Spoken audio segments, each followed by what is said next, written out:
انہاں دا طریقہ کار کیا ہے؟ جو 6 روزے ہوندے نے، تو عید تو بعد یہ 6 روزے ہوندے نے شوال دے اندر یہ رکھنے ہوندے نے۔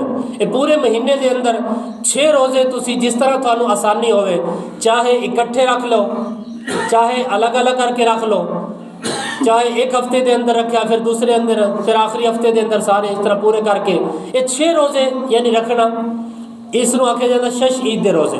اس کی بہت زیادہ فضیلت حدیث پاک دے اندر بیان کیتی گئی۔ نبی کریم صلی اللہ علیہ وسلم دی حدیث پاک ہے کہ جیڑا بندہ یہ 6 روزے شش عید دے روزے بندہ رکھے تو گناہوں تو اس طرح پاک ہو جاتا جس طرح آج ہی ماں دے پیٹ دے وچوں پیدا ہویا، کیونکہ ماں دے پیٹ دے وچوں بچہ پیدا ہونے والا گناہوں تو پاک ہوتا ہے۔ تو اس کی بہت زیادہ فضیلت ہے۔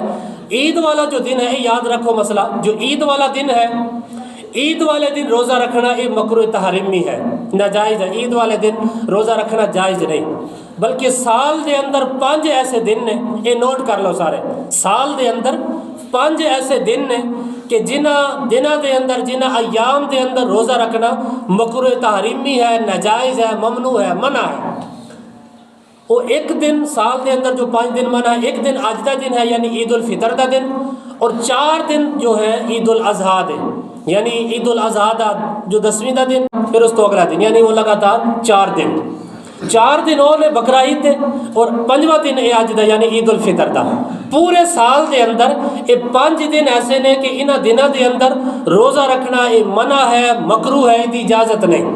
اس تو علاوہ جدوں توفیق ہوئے تسی نفلی روزہ رکھ سکتے ہو۔ یہ جڑے شش عید دے روزے نے یہ چاہے تسی اکٹھے رکھنا چاہو تا بھی رکھ سکتے ہو، یعنی عید دا دن گزر گیا اور چاہے تسی کل رکھنا چاہو رکھ سکتے ہو، یا جس طرح آسانی ہو پورے مہینے دے اندر اکٹھے رکھو یا متفرق طور پہ الگ الگ رکھو، جس طرح رکھنا چاہو جائز ہے۔ اس کی بہت زیادہ فضیلت ہے، حدیث پاک میں بیان کر دیتی۔ اللہ تعالیٰ سانو عمل کرن دی توفیق عطا فرمائے۔